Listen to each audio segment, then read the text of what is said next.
많이 쌀쌀해졌습니다. 강건하시고 오늘도 생명의 말씀으로 영이 강건해지는 귀한 시간 되기를 간절히 축원합니다. 약 2달간 동안 룻기서를 했었지요. 오늘 말씀을 통해서 이제 룻기서를 마무리하고자 합니다. 다음 주서부터는 수요일마다 이제 야고보서, 신약의 야고보서에서 말씀들을 함께 나누고자 합니다. 각 성경마다 다는 아니지만 중요한 성경들, 특별한 성경들, 그 성경들의 제목들이 있습니다. 사도행전, 여러분들 시작에 나 있는 사도행전, 별명이 뭡니까? 여러분들이 알고 있는 사도행전의 또 다른 별명, 다른 이름. 성령행전 들어보셨지요? 성령의 충만함을 받고 바울 및 그 밖에 많은 사도들이 어떻게 변화되었고 어떤 사역들을 감당했는지, 한마디로 성령의 책이다라고 볼 수 있는 사도행전을 우리가 흔히 성령행전이다 이렇게 보통 이야기합니다. 이번 주 주일날에는 룻기서, 난내될 때 룻기서를 볼 건데요. 룻기서의 별명을 아십니까? 물론 뭐 잘 알려질 수도 있고 잘 안 알려진 저만 아는 내용일 수도 있겠습니다만은 우리를 향한 하나님의 연애 편지입니다. 우리를 향한 하나님의 연애 편지. 하나님이 우리를 얼마나 사랑하는지, 물론 시편이나 다른 말씀들, 요한복음의 말씀들을 읽어도 보통 66권의 말씀들을 다 읽어도 거기에 하나님의 사랑이 나옵니다만은, 룻기서는 편지 형식을 띠고 있는 내용으로서 하나님이 나에게 주시는 편지다라고 이야기하면서 그런 의미로 여러분들이 그 말씀을 읽으면 그렇구나, 하나님이 이렇게 나를 사랑하시는구나. 반면에 또 룻기서는 우리가 하나님을 사랑함으로 말미암아 드리는 고백이라고도 별명을 지을 수가 있습니다. 오늘 본문의 말씀 룻기서, 이 룻기서 특별히 4장의 내용을 가지고 별명을 짓는다고 한다면 저는 이렇게 지어보려고 합니다. 3가지 은혜.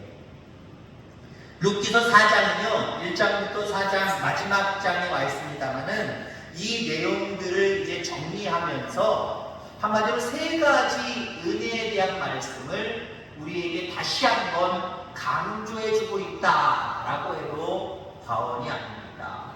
자, 그래서 3가지 은혜가 어떤 은혜인지 룻기서 전체를 다시 한번 여러분들이 기억해내면서 이 말씀 가운데 은혜가 있기를 주의 이름으로 축원합니다.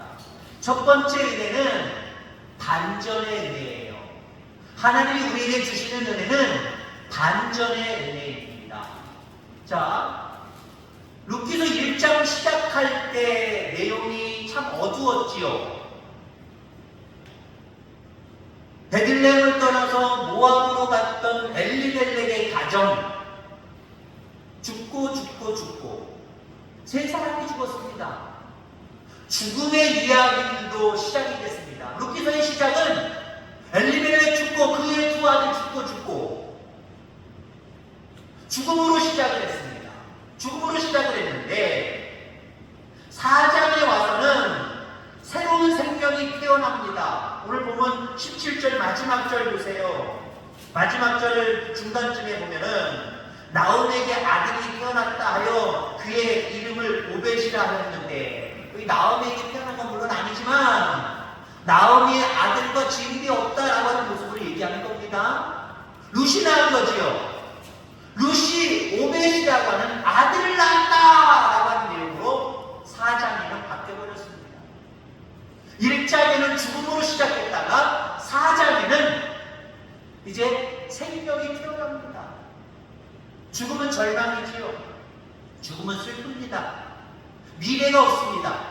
더군다나 이 나오미 가정에 남자들이 씨가 맞는 거예요. 죽고 3사람 남자가 다 죽었으니 더 이상 남자가 없어서 이제는 대를 이을 수 있는 아들을 낳는 거, 이제 나오미의 가정에 아들이 생겼어요. 오벳이라고 하는 아들이 룻을 통하여 태어납니다. 반전이죠, 반전. 전혀 소망이 없었던 나오미의 가정에, 죽고 절망과 낙심 가운데 있어야 될 이 가정에, 미래가 없는 이 가정에 하나님이 반전의 은혜를 주셔서 대를 잇는 아들을 주셨다라고 합니다. 자, 그 다음에 룻기서 1장은 다른 말로 표현하면 장례식으로 시작을 합니다. 짧은 압구절이 지나고 중간쯤부터는 바로 엘리멜렉 장례 지내는 거, 뭐 자세하게 나오진 않지만 두 아들 말문과 기름 장례 지내는 거, 장례 지내는 것으로만 나오잖아요. 근데 4장에는요 혼인잔치가 벌어집니다. 혼인잔치가. 보아스와 룻이 결혼을 하는 거예요. 룻의 입장에서는 새로운 살림을 차려서 이제는 대를 이을 수 있는 아들을 낳을 수 있게 되거든요. 장례식으로 시작했다가 이제는 결혼식장 집으로 변화되는 모습을 보게 됩니다. 이처럼 우리 하나님은 반전의 은혜를 우리에게 주시는 분이심을 기억하게 되기를 주의 이름으로 축원합니다. 인생에서 그 과정이 얼마나 힘들었느냐 하는 것은 우리에게는 당장 그 시절 속에, 그 시대 속에 중요할지 몰라요. 지금 잘 살아야지, 지금 안 아파야지, 지금 내가 정말 복 받아야지, 지금. 우리는 어쩌면 지금에 너무 국한되어서 살아가는지 몰라요. 근데요, 나중 영원한 생명의 나라까지 전체를 놓고 바라보면요, 지금 어떤 상태로 살아가느냐보다 더 중요한 것이 마지막 부분에 기뻐할 수 있느냐, 마지막 부분에 웃을 수 있느냐, 이게 더 소중하다라고 하는 겁니다. 그 마지막은 영원한 생명의 나라의 그 마지막일 수도 있고요. 그리고 지금 아닌 우리의 앞으로의 인생 속에서 앞으로 1년 후, 5년 후, 10년 후, 20년 후 그 시절을 얘기하는 거예요. 우리는 보통요 미래를 준비한다라고 이야기는 하지만 사실 미래엔 관심 없어요. 많은 세상 사람들은요 미래에 관심 없다니까요. 어쩌면 믿는 우리들도요 미래에 별 관심 없어요. 지금 당장이 뭔가 중요해요. 지금 당장 행복해야 돼요. 지금 당장 내가 원하는 액수의 돈을 가지고 있어야 돼요. 지금 당장 무엇인가 다 척척척 다 돼야 돼요. 이루어져야 돼요. 여러분들 여기에 초점을 맞추고 살아가는 저와 여러분들 되지 않기를 주의 이름으로 축원합니다.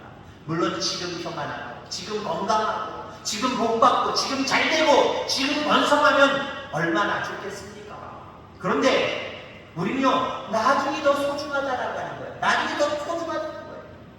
우리 하나님 반전의 은혜를 주시는 하나님이기 때문에 과거에 주셨던 은혜, 지금 주시는 은혜보다 앞으로 주실 은혜가 이게 기가 막힌 거예요. 놀라운 거예요. 깜짝 여러분들이 정말 놀랄 수 있는 일이라는 거예요. 너무 과거에 연연하며 살아가지 말고요 지금에 너무 국한되어서 여러분 살아가지 않게 되기를 주의 이름으로 축원합니다. 그럴 수 있지요. 그럴 수 있지. 지금요 오늘날의 지금 이 시대는요 그럴 수 있지, 이럴 때도 있지, 저럴 때도 있지 라고 하는 모습이 그리스도인들의 모습입니다. 내 나중은 창대하리라. 새벽에 그런 얘기 했습니다만 제가 중학교, 고등학교 때 한 3년 정도, 2년 면 정확히 잘 모르겠어요. 3년 정도 저희 부모님이 저 마포구에서, 서울 마포구에서 쌀 장사를 하셨어요. 쌀 가게 이름이 창대상입니다. 지금은 미약하였으나 내 나중은 창대하리라. 창세기에 나오는 말씀이에요. 여러분들 그 말씀을 붙드시기를 주의 이름으로 축원합니다. 진정으로 하늘 소망을 가지고 살아가는 사람들은 지금은 미약할 수도 있어. 지금은 미약해. 지금은 더 미약해지는 상황 가운데 있어도 괜찮아. 내 나중은 창대해질 거니까. 아멘? 아니 나만 안 하시는 거니까 지금이 더 중요한 거 어떻게 더? 지금이 더 중요하다고 생각하지 마시기 바랍니다. 지금보다 우리에게는 나중이 더 중요하고요. 그리고 영원한 생명의 나라에 들어가서 심판대 앞에 섰을 때 그때가 더 중요한 거예요. 우리는 영원한 생명의 나라, 그 나라에서 하나님과 더불어 영원토록 살잖아요. 이것보다 잘된 게 어디 있어요, 여러분들? 이것만큼 기가 막힌 게 도대체 어디 있습니까? 이 기쁨을 가지고 지금은 참고 인내하며 믿음으로 살아가는 저와 여러분들 다 되어지기를 주의 이름으로 축원합니다. 자, 두 번째 은혜는 사명 회복의 은혜입니다. 우리가 사명을 회복만 할 수 있다고 한다면 이건 은혜예요. 대부분의 많은 성도들이 사명은 일부러 자기 자신 스스로가 내려놔요. 아니면 내려놓을 수밖에 없는 환경들 가운데 어쩔 수 없이 내려놓게 되버렸다라고 그렇게 핑계를 내버려요. 아니요. 우리는요, 사명을 가장 우선순위로 둬야 될 줄 분명히 믿습니다. 나를 이 땅에 보내신 이유가 분명히 있어요. 그게 사명이에요.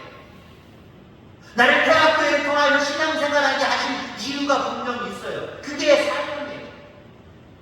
우리 성도들은요, 사명의 삶을 살아가야 됩니다. 사람은 두 가지 종류가 있습니다. 첫 번째는요, 생존을 위해서 살아가는 인생입니다.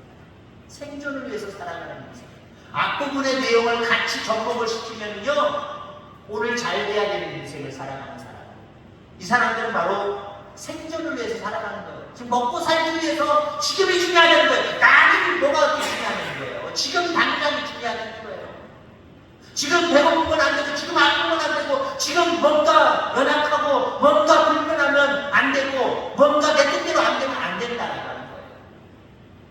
육신에 국한된 생존을 위한 삶이 아니기를 주의 이름으로 축원합니다.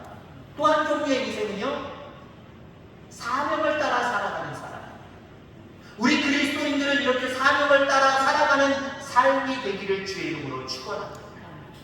14절 15절 말씀해 보니까 여인들이 나오미에게 이르되 찬송할지로다 여호와께서 오늘 내게 기업 물을 자가 없게 하지 아니하셨도다. 이 아이의 이름이 이스라엘 중에 유명하게 되기를 원하노라. 이는 내 생명의 회복자이며 내 노년의 동양자라. 곧 너를 사랑하며 7 아들보다 귀한 내 며느리가 낳은 자로다 하니라. 그럼 여기서 하나님은 룻에게 이런 회복을 주셨습니다. 아니, 나오미에게 이런 회복을 주셨습니다. 룻과 나오미에게 사명을 주신 거예요. 무슨 사명을 주셨습니까? 16절 말씀해 보니까 나오미가 아기를 받아 품에 품고 그의 양육자가 되니. 지금 갑자기 나오미가 큰 사명을 부여받았어요. 우선 여러분 보세요. 다 남편 죽고 두 아들 죽고 마지못해 다시 베들레헴으로 돌아왔지만 하나님의 은혜 가운데 그래도 곡식을 많이 며느리가 수확을 해가서 몇 달 동안 먹을 수 있는 양을 가지고 배부를 수 있는 그런 상황들이 됐습니다. 그리고 자기의 며느리가 유력한 자기 친족인 보아스와 결혼을 하게 됐습니다. 거기에다가 떡두꺼비 같은 아들을 낳았습니다. 그러면 보통은 사람들이 뭐라고 얘기할까요? 아이고 이제 죽어도 요한이 없다. 아이고 이제 죽어도 요한이 없다. 여기서 말씀이 끝난다고 한다면 그냥 그래도 괜찮겠지라고 하시는 분들도 있겠지만 하나님의 섭리 가운데서는 여기서 마치면 안 되셨다라는 거죠. 왜요? 죽고 그래도 불행하게 살았지만 그래도 과감하게 결단해서 돌아와서 그래도 조금 회복하고 그나마 또 며느리가 새 시집을 가서 그래 그 사이에서 자식을 낳고 야 좋다 여기까지 야 이것만 해도 너무 감사. 나 죽어도 여한없어. 나오미가 그리고 인생을 마쳤다고 여러분들 생각해 보세요. 하나님 나라에 가서는 상급 없어요. 육신 가운데는 참 우여곡절을 겪더니 참 너가 복을 받고 살다가 왔구나 그 정도에 불과해요. 상급 없다니까요. 하나님 여기서 16절에서 나오미에게 사명을 주십니다. 무슨 사명? 룻이 낳은 아이를 키우는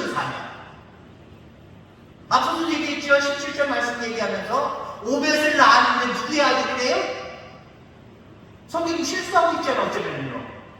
루스의 아들인데, 아니면 보아스의 아들인데 나오미의 아들이잖아요. 나오미의 아들. 이게 하나님이 나오미에게 주시는 사명.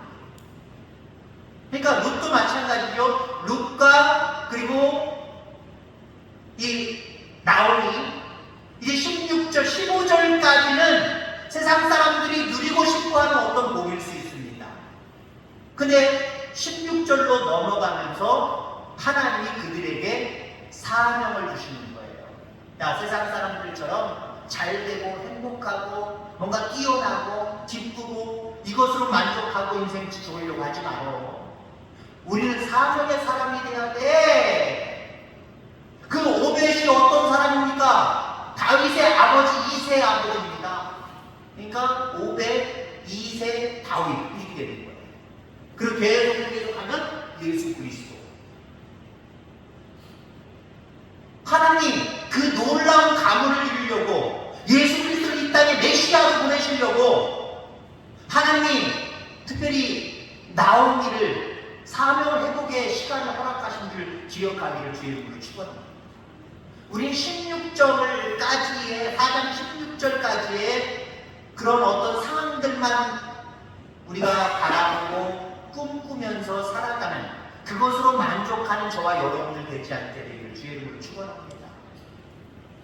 그래서 우리 믿음의 사람들은요, 아 이제 죽어도 여한이 없어 라고 하는 말을 하지 마셔야 돼요.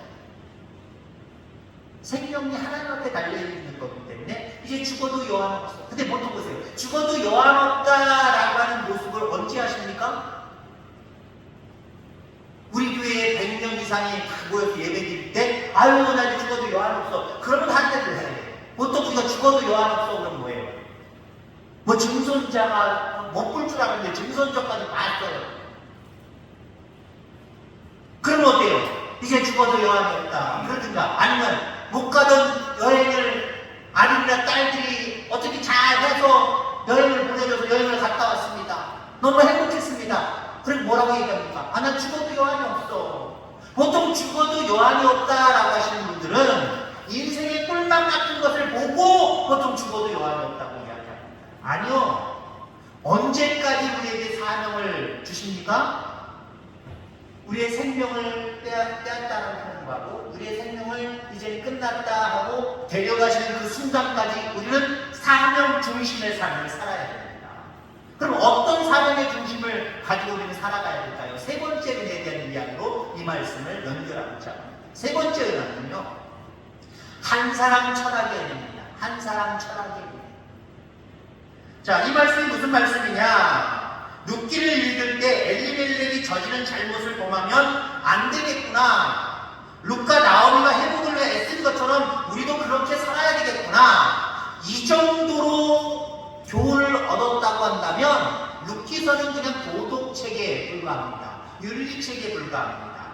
룻기에는 엘리멜렉도 나오고 룻도 나오고 나오미도 나오지만 룻기의 주인공이 있습니다. 누굽니까? 하나님이십니다. 그리고 이제 이 가문을 통해서 이 땅에 메시아로 오실 예수 그리스도가 주인이십니다. 엘리멜렉의 실패를 들어 사용하신 하나님, 아무리 발버둥을 쳐도 회복할 수 없는 절망의 구렁텅이에 빠졌던 룻과 나오미를 건져내고 그들을 통하여 끝내 다윗의 계보를 잇게 하신 하나님을 볼 수 있는 눈이 우리에게 열리시기를 간절히 소망합니다. 아, 엘리멜렉 가정이, 나오미 가정이, 아, 이랬다가 이래서 끝났고, 아, 마지막에는 좋게 됐구나. 이 정도로 보는 것이 아니라, 이 모든 상황들을 이끌어 가시며, 반전의 은혜를 허락해 주시고, 또 사명을 회복해 주시며, 결국 하나님의 큰 뜻을 이루게 하시는 하나님을 바라볼 수 있어요. 자, 그럼 그 하나님은 어떤 하나님이냐? 영혼을 사랑하시는 하나님이다.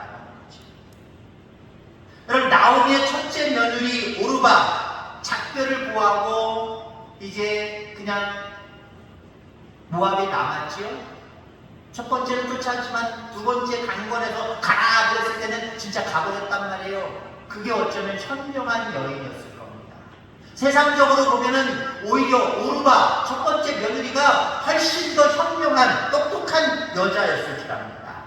자, 그런데 룻은 끝까지 시어머니 나오미를 쫓아왔습니다. 그럼 무엇 때문에 쫓아왔을까요? 오직 한 사람 시어머니에 대한 사랑과 그의 마음 때문에 쫓아온 거예요. 오직 시어머니 그 한 사람, 그 영혼이 불쌍해서 야, 우리 국민딸도 버리고 이제 모함에 남았고 나마저 버리면 저 노인네 남편 죽고 두 아들 죽고 무슨 소망으로 살아가나, 절망 가운데 살아가기 때문에 나도 쫓아가서 돌봐줘야지. 여러분, 룻의 마음속에는요 단 한 사람, 그 영혼을 사랑하는, 그 한 사람을 사랑하는 그 마음이 룻에게 있었던 겁니다.